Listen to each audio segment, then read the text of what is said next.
xaflad weyn oo lagu soo bandhigay hidaha iyo dhaqanka Soomaaliyeed isla markaana lagu soo dhaweynayay Boqor Burhaan Boqor Muuse ayaa waxaa lagu qabtay magaalada Johannesburg ee dalka Koonfur Afrika.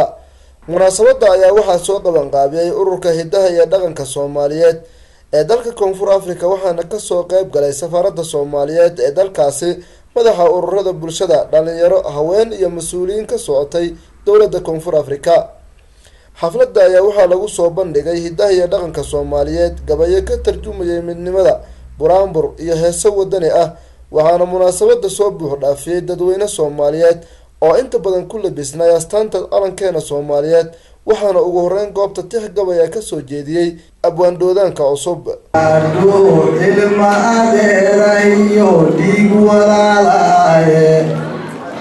hayeeshee se way kala dhumeen dhalinyarteeniye doof iyo dhurweeba jaliyo dhiil shisheeyaahe dhadhan raacayo waxaa qaribay duuni qaataahe. gudoomiyaha haweenka ee magaalada Johannesburg Sahra Sulub ayaa dhankeeda ka hadashay xafladda iyadoona sheegtay in midnimadu ay tahay muqadas iyo lama taabtaan waxa ayna tiri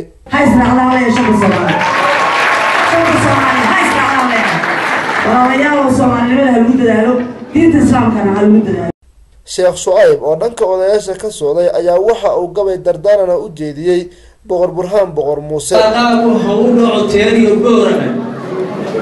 berberiya heesgaaro ilaa baydhabo beledweyniye jawhariya buuxa kabagaa wadaxaawiya kismaayo go-aaliya jeerow barawo ummaddaa ku dhaqan barwanka Soomaal banaadir waa caasimada maasha ka fariiso.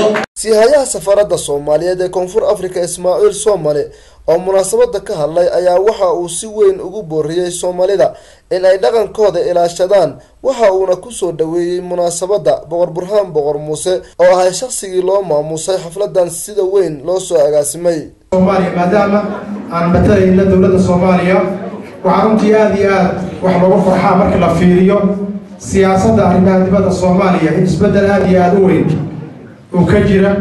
waxaad garan kartaa sanadka aan ku jirnay 15ka bishii January 10keedii dalkeena waxaa ku shiray wasiirada arrimaha dibadda ee goboleedka iga. runtii taas waxay tusinaysaa inaan toosnay inaan dan leenahay. sidoo kale waxaan rabaa inaan mikrofoonka ku soo dhaweeyay haddii ilaahay idhaahdo boqorkeena.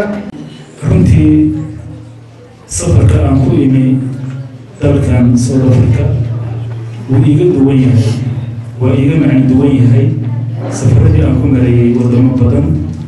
waxaan aad iyo aad qof kastoo Soomaaliya dareenkiisa ama meel kastoo uu joogo dalka gudihiisa iyo dibaddiisaba marka uu arko qof Soomaaliya oo wax lagu yeeleeyay waddankan shucuurtooda aad bay isu bedeshaa. ummadda Soomaaliyeed waxaad arkaysaa inay yihiin dad isku mid ah dad iswalaalo ah dad ka danqanaya dhibaatada gaadha qofka Soomaaliga. Abdullahi Ibrahim Dasar warbaahinta qaranka Soomaaliya Johannesburg Koonfur Afrika.